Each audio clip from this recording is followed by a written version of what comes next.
మీరు చూస్తే క్యారెక్టర్ ఇప్పుడు వరకు రెక్కి దగ్గర నుంచి మీరు చేసే క్యారెక్టర్స్ కొంచెము అడల్ట్ కంటెంట్ క్యారెక్టర్స్ చేస్తూ వస్తున్నారు. సో రొమాన్స్కి సంబంధించిన క్యారెక్టర్స్ దీనిలో చూస్తే ఒక మదర్ క్యారెక్టర్ లాగా ఏదో బ్యాక్ సైడ్ ఒక మిడిల్ క్లాస్ మదర్ లాగా కనిపిస్తున్నారు. సో కానీ దీనిలో వేరియేషన్ ఉందని లాస్ట్ టైం కూడా Q&Aలో కూడా చెప్పారు, మీరు అలా చూసింది కాదు అని చెప్పేసి. దీనిలో మీరేమైనా యాక్షన్ చేస్తున్నారా? లేదు, యాక్షన్ చేయట్లేదు, యాక్టింగ్ చేస్తాను.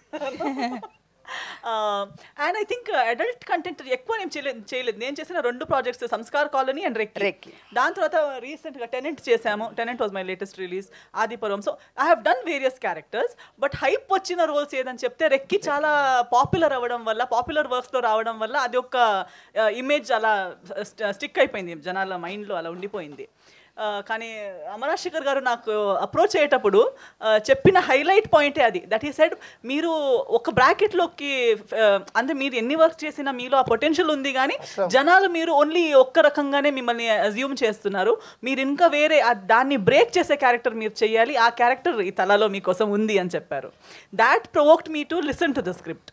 అండ్ స్క్రిప్ట్ వినేటప్పుడు నిజంగా నాకు అనిపించింది ఏంటంటే, ఇంతకు ముందు చేసిన మొత్తాన్ని వైప్ చేసి కొత్త ఒక page, turning the page and writing a new paragraph about me is what Tala character is all about.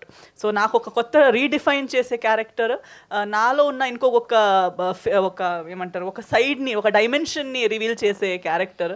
So చాలా ఆ స్కోప్, ఆ పర్ఫార్మెన్స్ స్కోప్తో పాటు ఒక మంచి ఛాలెంజ్ కూడా.